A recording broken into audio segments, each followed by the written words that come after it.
Bismillahirrahmanirrahim. Assalamualaikum warahmatullahi wabarakatuh. Saya Endra Runawan, CGP Angkatan 9, akan mempraktikkan demonstrasi kontekstual terkait modul 3.1 tentang pengambilan keputusan berbasis nilai-nilai kebajikan sebagai seorang pemimpin. Assalamualaikum Pak. Waalaikumsalam. Selamat pagi. Pagi, gimana kabarnya? Baik Pak? Alhamdulillah Pak. Bapak gimana kabarnya sekarang? Alhamdulillah. Sehat. Iya. Alhamdulillah ya, sekarang saya bisa berjumpa dengan Bapak dalam kesempatan ini. Mungkin saya Endra Runawan sebagai CGP Angkatan 9 ya Pak, yang bekerja bersama Bapak di SD 1 Garujaya. Dan sekarang saya berhadapan dengan Bapak Kepala saya, Pak Samsu Samsudin SPDM PDI. Beliau adalah Kepala Sekolah SD Negeri 1 Garujaya. Nah, dalam kesempatan kali ini Pak, saya mungkin akan berdiskusi dengan Bapak terkait dengan demonstrasi konseptual yang akan saya laksanakan pada pendidikan guru penggerak modul 3.1 tentang pengambilan keputusan berbasis nilai-nilai kebajikan sebagai pemimpin. Bisa diikuti ya Pak? Ya, bisa. Iya, terima kasih Pak ya. Nah Pak, langsung saja ya Pak, selama ini bagaimana Bapak dapat mengidentifikasi kasus-kasus yang merupakan dilema etika atau bujukan moral Pak di sekolah ini? Baik, selama ini saya melakukan identifikasi permasalahan bujukan moral maupun dilema etika dengan berbagai pertimbangan dan hasil pemikiran panjang serta hasil bermusyawarah dengan guru-guru, bahkan dengan komite sekolah dan orang tua murid jika diperlukan, tergantung kasus atau dilema etika bujukan moral yang terjadi di sekolah. Kemudian keputusan yang saya ambil merupakan hasil musyawarah bersama dengan berbagai pertimbangan dengan tujuan mengambil langkah yang meminimalisir kerugian pihak-pihak yang terlibat dalam suatu kasus tersebut. Ya, baik Pak. Ya, mungkin saya juga bisa merasakan demikian karena beliau menjalankan kepemimpinannya dengan sangat baik ya. Dan yang selanjutnya Pak, nah selama ini bagaimana Bapak menjalankan keputusan pengambilan di sekolah Bapak, terutama untuk kasus-kasus di mana ada dua kepentingan yang sama-sama benar atau sama-sama mengandung nilai kebajikan? Ya.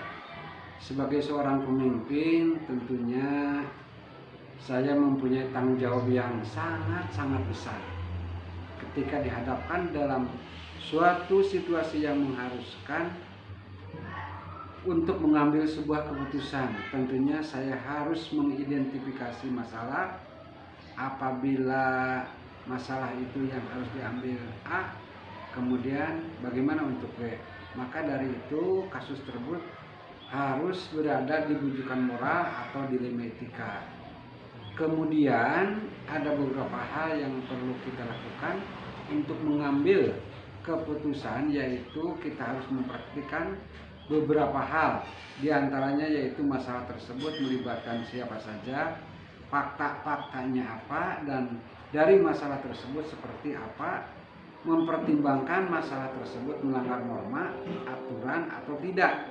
Kemudian mengumpulkan guru-guru, juga komite sekolah, bahkan apabila perlu dengan orang tua murid untuk bermusyawarah mencari jalan keluar dari permasalahan yang dihadapi dengan berbagai pertimbangan-pertimbangan yang ada. Iya.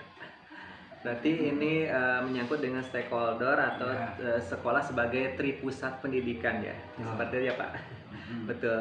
Kalau langkah-langkah atau prosedurnya Pak, seperti apa yang biasanya Bapak lakukan selama ini?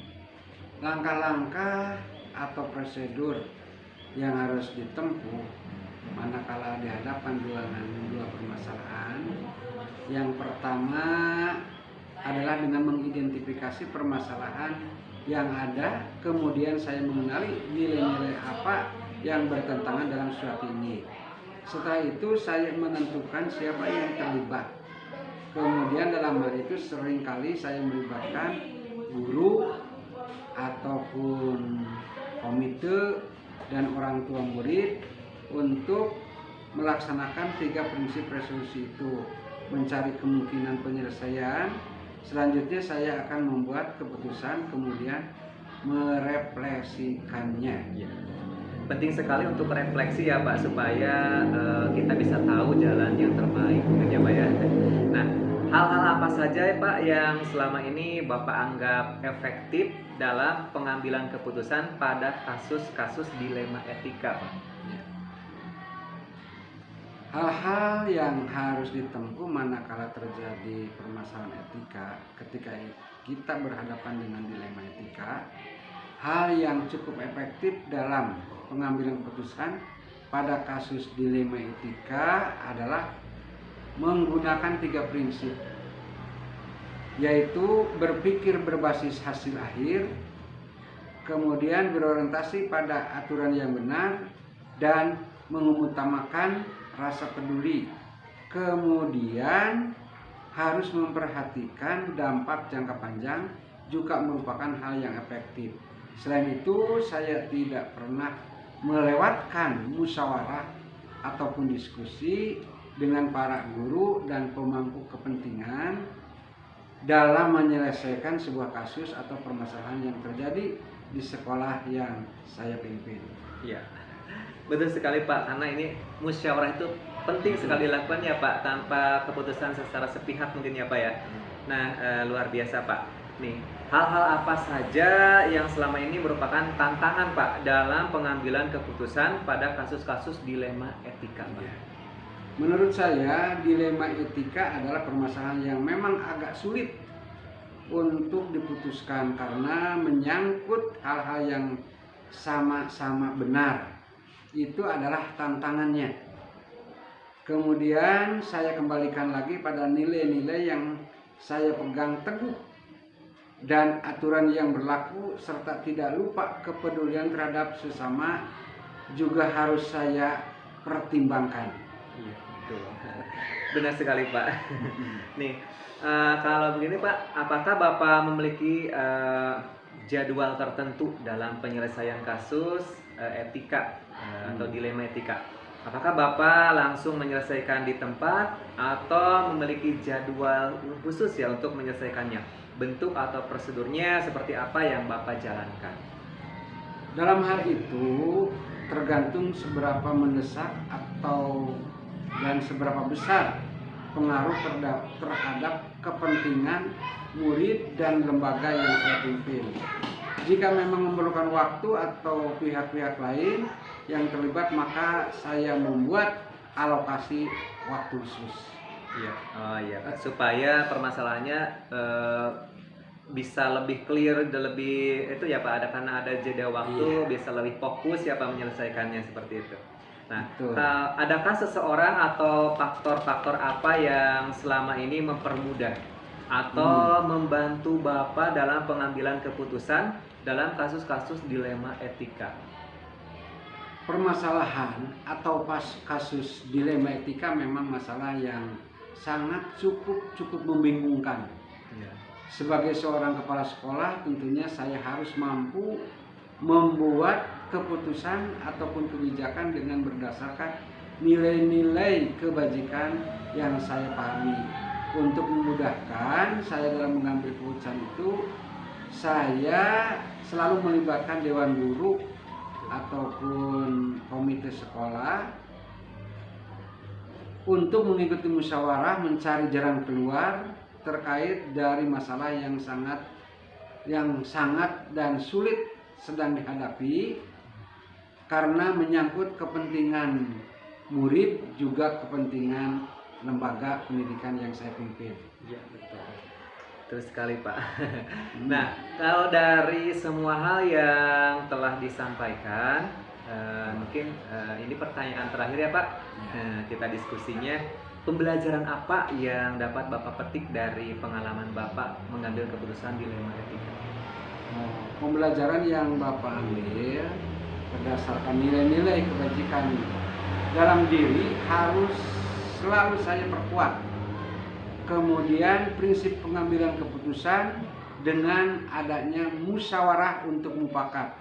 dilanjutkan dengan paradigma berpikir, langkah-langkah pengambilan keputusan menjadi dasar pengambilan keputusan itu sendiri, bergantung dan bertanggung jawab karena menyangkut tujuan, juga disesuaikan dengan visi misi sekolah yang saya pimpin, yaitu setiap keputusan yang saya ambil harus selalu untuk kepentingan murid dan untuk kepentingan lembaga pendidikan yang saya pimpin. Ya, luar biasa Pak obrolan kita hari ini ya Pak. Oh, iya, Jadi saya sama-sama. dapat pembelajaran baru dari seorang pemimpin sebagai inspiratif, sebagai kepala sekolah ya, sebagai pemimpin pembelajaran di sekolah, sebagai penggerak ya di sekolah. Karena mungkin tanpa seorang sosok kepala sekolah yang memiliki dedikasi yang tinggi, sekolah tidak akan maju. Nah di sini saya dapatkan ilmu dan pembelajaran dari Bapak Kepala Sekolah saya SD 1 Garujaya, Pak Samsu Samsudin SPD MPDI. Beliau sudah berdiskusi dengan saya terkait tentang pengambilan keputusan terkait dengan dilema etika. Nah terima kasih Pak atas waktunya. Mohon maaf atas ini saya mengganggu waktunya ya Pak ya. Dan saya ucapkan terima kasih. Assalamualaikum warahmatullahi wabarakatuh. Waalaikumsalam warahmatullahi wabarakatuh. Pak, terima kasih Pak. Ya.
Assalamualaikum Pak, selamat pagi.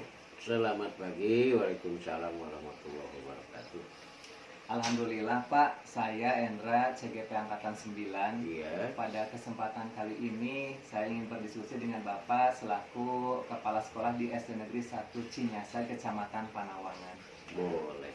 Ya. Pada kesempatan ini mungkin saya memiliki tugas demonstrasi kontekstual Pak pada modul 3.1 tentang pengambilan keputusan berbasis nilai kebajikan sebagai pemimpin.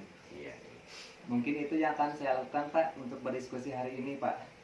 Ya, terima kasih atas kepercayaan. Ya, kalau bisa mungkin saya jawab dengan sumbernya dari pengalaman saya sendiri dalam apa yang akan ditanyakan hari ini. Dipersilahkan. Ya. Baik, saya mulai ya Pak ya. Iya. Nah selama ini Pak, bagaimana Bapak dapat mengidentifikasi kasus-kasus yang merupakan dilema etika atau bujukan moral Pak? Oh iya.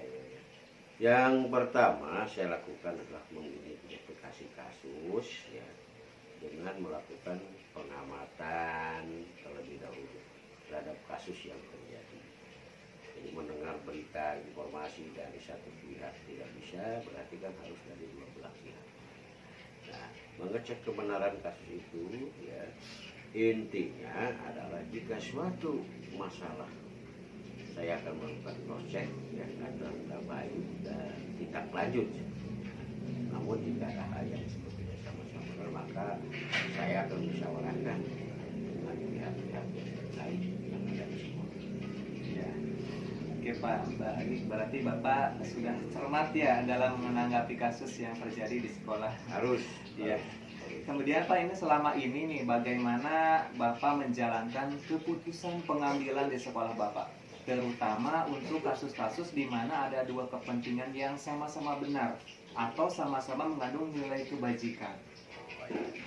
Jadi kasus-kasus yang akan diputuskan sebetulnya ya, untuk menyelesaikan sebagai dari tindak lanjut, saya akan berdiskusi dengan dewan guru ya, dan tenaga pendidikan sebagai warga sekolah ya, intinya lingkungan sekolah.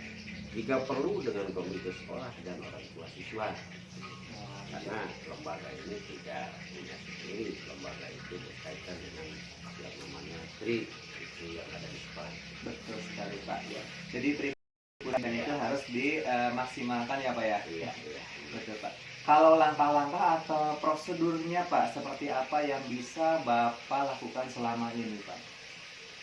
Prosedur yang dilakukan biasanya saya mengambil keputusan itu yang pertama cross check dulu permasalahan, lalu menentukan pihak mana saja yang terkait untuk bisa diajak memutuskan itu, mendiskusikan dengan dewan guru jika menyangkut kepentingan sekolah secara umum, kemudian membuat keputusan. Namun jika berkaitan dengan tugas saya pribadi, ya, keputusan sendiri yang dipertimbangkan berikutnya serta yang berlaku dengan aturan yang berlaku. Iya, iya baik Pak. Nah kalau hal-hal nih Pak, apa saja yang selama ini Bapak anggap efektif dalam pengambilan keputusan pada kasus-kasus dilema etika Pak? Yang sering saya lakukan dalam pengalaman yang saya alami itu berdiskusi dengan pihak terkait lah. Permasalahan tersebut dari hati ke hati biasanya akan memudahkan mengambil keputusan. Iya. Artinya berdiskusi musyawarah dengan warga sekolah, utamanya kalau kepentingan sekolah, kalau dengan pihak lain ya dengan terkait dengan pusat tadi ya, kalau dengan hal pribadi ya mungkin saya sendiri yang memutuskan. Betul Pak. Ya. Nah Pak, hal-hal apa saja yang selama ini merupakan tantangan Pak dalam pengambilan keputusan pada kasus-kasus dilema etika Pak? Ya, jadi keputusan itu tidak selamanya bisa diterima sebetulnya ya. Iya. Ketika saya harus memutuskan persoalan yang berkaitan dengan perasaan, kasihan pada pihak-pihak tertentu, di situ yang terkadang merasa sangat sulit. Apakah ini diputuskan dengan sepihak atau tidak sepihak? Jadi intinya ya begitulah, ketika memutuskan persoalan itu rasa kasihan itu pasti ada, karena itu nalurinya seperti itu. Jadi harus dipertimbangkan dengan matang ya Pak ya. Matang gitu. Apakah Bapak memiliki tatkala atau jadwal tertentu dalam penyelesaian kasus etika? Ketika dalam dilema etika ya Pak ya, apakah Bapak langsung menyelesaikan di tempat atau memiliki jadwal untuk menyelesaikannya, bentuk atau prosedur seperti apa yang Bapak jalankan? Ya. Jadi tergantung ya, tergantung seberapa mendesak dan seberapa besarnya pengaruh. Karena dari dilema itu pengaruhnya apakah diselesaikan harus secara mendesak atau secara berkala dengan secara jadwal yang tertentu ya. Jadi tidak bisa langsung memerlukan ya pertimbangan dulu ya. Memang bukan waktu dan pihak-pihak yang lain terlibat, maka saya membuat seleksi alokasi waktu khusus itu. Oh iya. Jadi tidak langsung semudah itu putuskan, musyawarah tidak bisa, karena memerlukan ya cross check dulu tadi kan itu tahapan-tahapan penyelesaian itu. Jadi makanya dibuatlah jadwal atau alokasi waktu khusus. Oh iya, betul sekali Pak. Adakah seseorang atau faktor-faktor apa yang selama ini mempermudah atau membantu Bapak dalam pengambilan keputusan dalam kasus-kasus dilema etika Pak? Ada, memang di sekolah tidak bisa sendiri ya. Iya. Yang dilakukan oleh saya sendiri ya musyawarah, melibatkan dewan guru ya. Iya. Kadang-kadang memutuskan bersama-sama dewan guru ya, kalau lebih luas lagi ya bisa dengan orang tua dan komite sekolah itu yang paling penting. Pokoknya di pusat pendidikan itu sangat menentukan untuk memutuskan yang keberhasilannya permasalahan. Iya. Iya Pak, saya setuju dengan pendapat Bapak ya Pak. Nah mungkin ini tidak terasa Pak, pertanyaan terakhir ya Pak. Dari semua hal yang telah disampaikan oleh Bapak tadi, pembelajaran apa yang dapat Bapak petik dari pengalaman Bapak mengambil keputusan dilema etika Pak?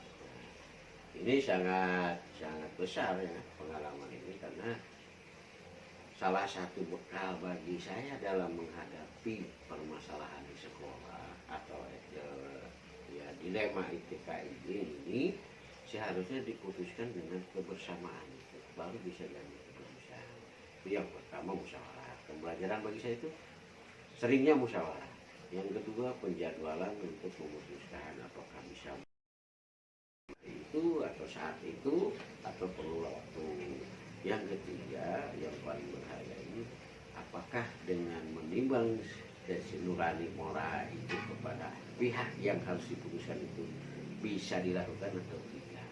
Saatnya pembelajaran ini sangat berharga untuk memutuskan satu masalah demi kemajuan, demi kebaikan.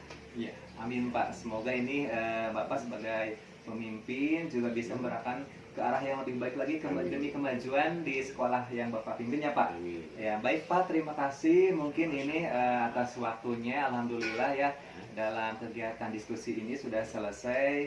Dan saya doakan Bapak semoga diberikan kesehatan setelah meluangkan waktunya untuk saya sebagai CGP Angkatan 9 ya Pak. Dan begitulah hasil dari diskusi saya dengan Kepala Sekolah SD Negeri 1 Cinyasak, Bapak Ganjar Sukmana SPD MPD. Dan terima kasih, mohon maaf atas segala kekurangannya. Assalamualaikum warahmatullahi wabarakatuh. Waalaikumsalam warahmatullahi Pak, terima kasih Pak. wabarakatuh. Ya, sama-sama. Semoga lancar ya. Amin.